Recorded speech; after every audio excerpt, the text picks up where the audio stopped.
We'll now move on to examining some arrhythmic causes of cardiac syncope. This rhythm is clearly too slow. But why? The abnormality here is the absence of P waves. The P wave at the beginning and another P wave, and suddenly they stop. The P waves are normally generated by the sinus node, but it has failed to generate them in these occasions. Note, however, that when a P wave is generated, it conducts reliably to the QRS. This suggests that the AV node is working well. There is no AV block here. In the absence of a driving P wave, a QRS occasionally is produced. This is the backup mechanism produced by the AV node and is called a junctional beat. This diagram shows the electrical system of the heart and the position of the sinus node, which acts as a pacemaker to the heart. Slow heart rhythms result when it fails to function, as we have seen in the previous ECG. A very common scenario is depicted in this rhythm strip. An atrial rhythm, in this case atrial fibrillation, is driving the atrium. This is atrial fibrillation with a fast ventricular response. During this time, we can expect that the sinus node is doing nothing. It is suppressed, overdrive suppression. It goes to sleep when a faster rhythm is competing with it.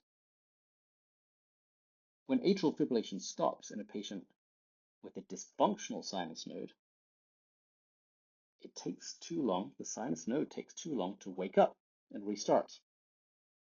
And so the problem occurs during this period here, where there is transient cerebral hyperperfusion and therefore syncope or presyncope.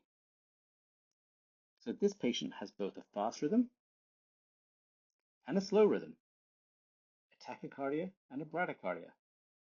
And we term this tachycardia bradycardia or tachybrady syndrome. And if they are symptomatic from this pause, then they generally will warrant having a pacemaker placed.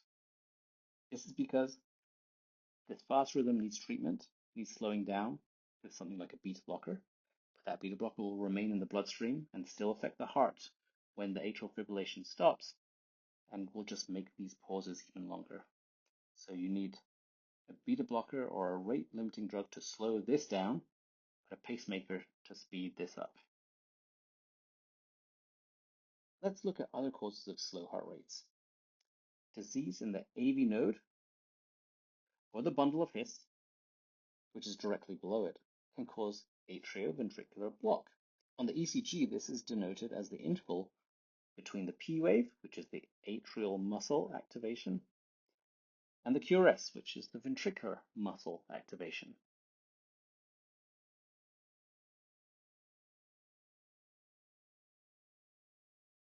So what happens here?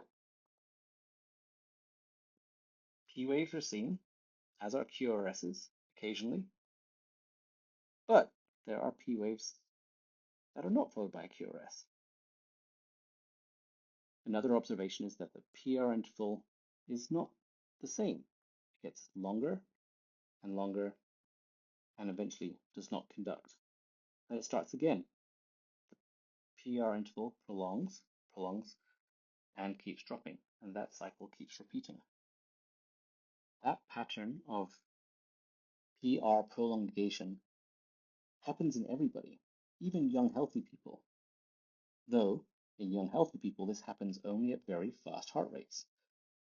For example, 200 beats per minute.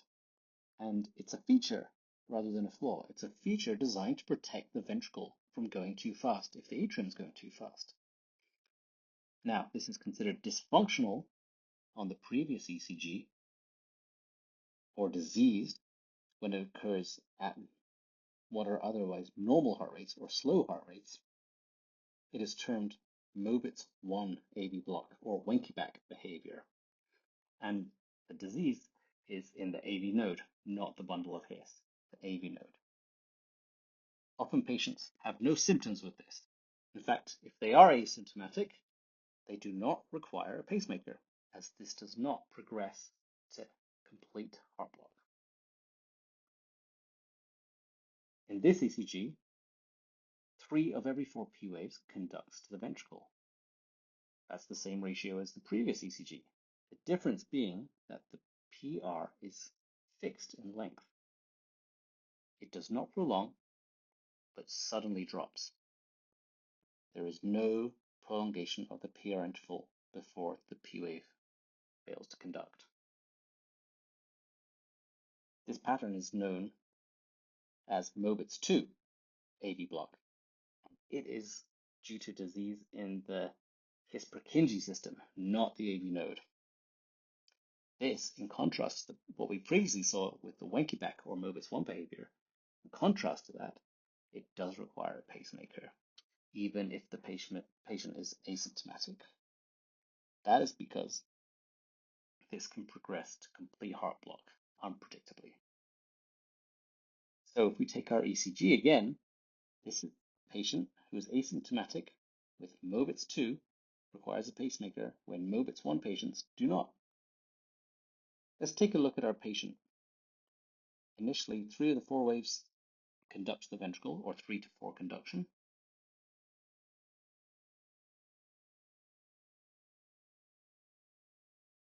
Progression from here is unpredictable, can suddenly result in complete heart block. Both of these rhythm strips show complete AV block. Difference is that one patient produces a backup or escape rhythm, and the other one doesn't. The one who does not has no ventricular contraction and is likely to lose consciousness or even die in this situation. Both of these may return to normal moments later, leaving no evidence of AV block. It is easy to see how somebody may have transient AV block causing syncope, therefore. Below the hip, the conduction system branches out to the left and right bundle branch, and the left bundle further branches out to the left anterior fascicle and left posterior fascicle. These fascicles and right bundle branch further branch out into Purkinje fibers so that the whole heart can have simultaneous activation. So what happens when these are blocked? Damage to the left or right bundle branch leaves a unique fingerprint on the ECG. Here we have the pattern of right bundle branch block, sometimes referred to as rabbit ears, and left bundle branch block here. Now these can suggest damage not only to the electrical system, but also to the muscle through which it runs.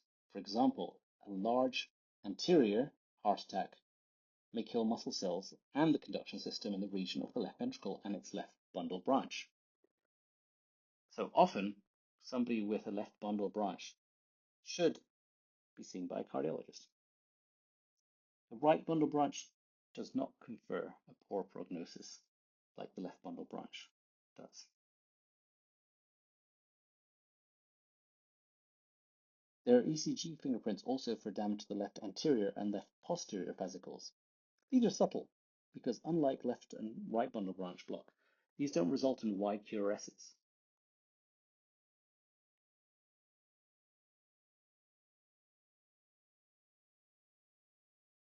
It is, however, important to identify these. Why is that? So when these fascicular blocks occur alongside a right bundle branch block, the ventricle is activated only by the remaining fascicle. This is called bifascicular block. For example, block in the right bundle branch and the left anterior fascicle, as in the top ECG, means that the ventricle is triggered only from the left posterior fascicle. It is the only way to conduct from the atrium to the ventricle. Or, if there is block in the right bundle and left posterior fascicle, then the ventricle is dependent on the left anterior fascicle for activation, as in the bottom ECG. Bifascicular block, therefore, can often be mislabeled as right bundle branch alone. Because if you look at V1 in both of these, you would say that they look like right bundle branch block, which they do. But you also have to look for the other clues that were seen in the previous ECG of left anterior or left posterior fascicular block. And this is normally denoted by the axis shift. On its own, right bundle branch block should not cause an axis shift. So syncope in patients with bifasicular block often warrants treatment with a pacemaker, as it can be roughly assumed that their remaining fascicle temporarily failed. Ischemia, or the insufficient supply of blood to the heart and its conduction system, leads to localized blocks. The blocks on an ECG can often describe where a previous heart attack was. Some parts of the heart have a dual blood supply and therefore are likely to survive despite the loss of one of their arteries. So let's look at some examples. The left posterior fascicle, this lump of yellow down here, has a dual supply. It's supplied by the circumflex, the left circumflex, and it's also supplied by the PDA. The left anterior fascicle and the right bundle branch are supplied by the LAD, which may be blocked in an anterior myocardial infarction. And for inferior myocardial infarctions, the sinus node and the AV node can be impaired. We've discussed slow rhythms and how to identify them, but syncope can also be caused by fast rhythms. Let's have a look at some.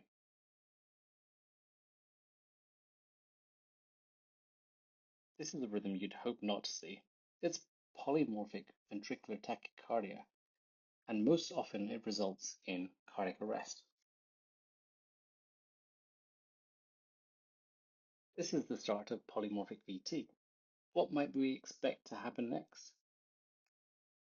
Well, we know that it can degenerate into ventricular fibrillation and cause sudden cardiac death. But let's see what else it could cause.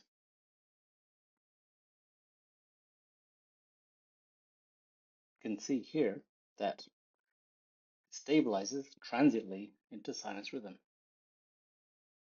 Again, a patient with syncope might present in sinus rhythm with their cause of syncope not being immediately apparent. But there are yet some clues. Let's have a look out for them. So how do these arrhythmias begin? Well, this patient has recurrent PVCs. There's one here and one here. And at a critical time point in the cardiac cycle, they can initiate polymorphic VT, which is what happens here and across here. So why is this patient vulnerable to this? These tracings were taken from a patient with Brugada syndrome, which is an inherited cardiac condition affecting the sodium channels of the heart. Before the genetics were identified, it was known by a variety of different names in different countries, predominantly in Southeast Asia. Pokori in Japan, Laitai in Thailand, Bangungut in the Philippines, and in Hawaii it's known as dream disease. And we see it more often in people from Southeast Asia than other parts of the world, and it affects men more than women. So, how might we identify patients who have this when they're not in cardiac arrest? It can be quite difficult to identify somebody with Brugada syndrome. A syncope patient with Brugada syndrome may present in normal sinus rhythm, but there are clues. So these are two patterns which should suggest Brugada syndrome. The first one, type 1, or the coved type, is the diagnostic, the important one. It is the one that is required to make the diagnosis. Type 2, the saddleback one, does not make the diagnosis, but should warrant further testing to see if you can provoke this pattern in the same patient.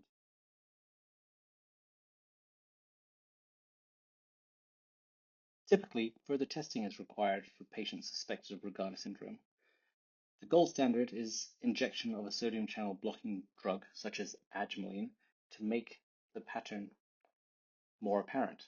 So here we see a patient with no Brugada pattern at baseline, but after administration of adrenaline in a safe, controlled environment in the EP laboratory, it becomes very obvious.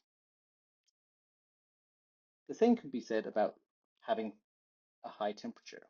This patient with Brugada syndrome has no apparent ECG findings of Brugada syndrome, but when they do have a temperature, it becomes very apparent. When their temperature is high, not only is the pattern apparent, but they are at risk of cardiac arrest. This is a reason why temperatures should be treated aggressively in these patients.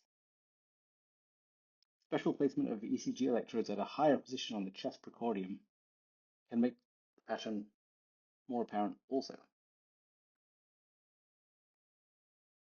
It is interesting to note that these channels seem to be in higher concentrations at the epicardial anterior basal right ventricle. So the front, the outside part of the muscle, the front of the right ventricle, tends to be a part where these mutated channels are in higher concentration. In fact, when we do an electrophysiology study and we place electrodes on the outside of the heart here, this is a model of the right ventricle, we can see abnormal signals resulting from the mutated channels. These little fractionated signals here are apparent. And this is a clue that ventricular arrhythmias can originate here. Again, like most of these presentations, history, physical, and ECG are critical. There are some clues to the diagnosis of Brugada syndrome in the history. Other features do stand out. So, agonal breathing at night, especially triggered by fevers, alcohol, and heavy meals, and a pattern in the family affecting men more than women, and a completely normal heart scan on echo would all be suggestive of Brugada syndrome, somebody presenting with syncope suspected to have a ventricular arrhythmia. It's critically important to remember that the type 1 pattern is what's needed to make the diagnosis, either spontaneously on its own or during a test when a sodium channel blocking drug is administered. In polymorphic ventricular tachycardia, magnesium and defibrillation are needed, as would be needed in any cardiac arrest situation involving polymorphic ventricular tachycardia. Further preventative drugs like quinidine can help after the implantation of a defibrillator. Many drugs can precipitate ventricular tachycardia in these patients because they have sodium channel blocking properties, whether that's their intention or not. There are very useful websites like brugadadrugs.com, which has a comprehensive list of these drugs, and they should be avoided in these patients. It should also be advised that these patients don't consume excess alcohol and control their fevers aggressively. And because it's a genetic disease, it can be screened and counseled, and their family can be screened as well because they could potentially pass it on.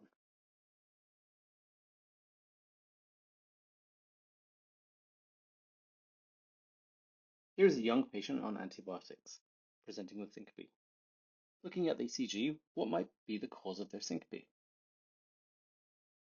When we talk about the electrical activation of the heart, and particularly the ventricle, the QRS represents the depolarization of the ventricle, and the T wave represents the repolarization, and the interval between the two, the QT interval, gives you a marker of how long it takes for the ventricle to repolarize.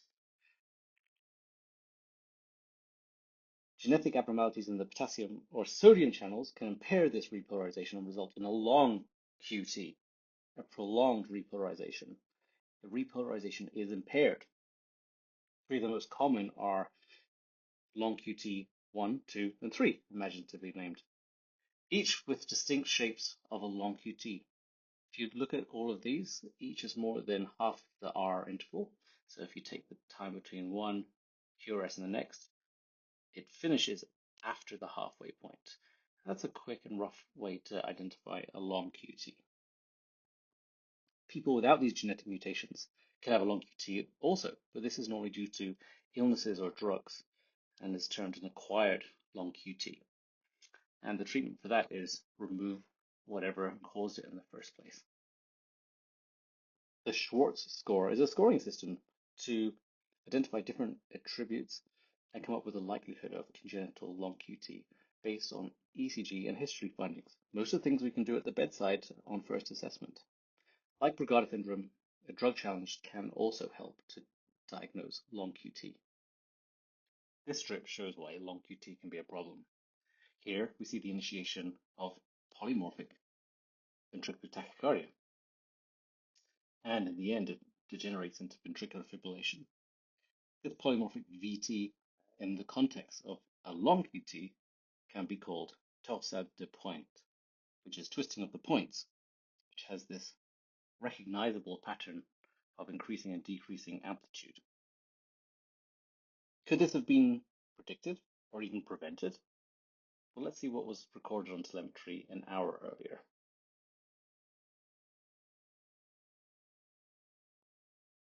Here we see something called T-wave alternans, where the T waves change in amplitude in a repeating pattern. We also see frequent PVCs, and we see PVCs on the prolonged T wave. This creates this short, long, short pattern, which is the recipe to trigger polymorphic VT, with abrupt changes in that axis causing this torsade.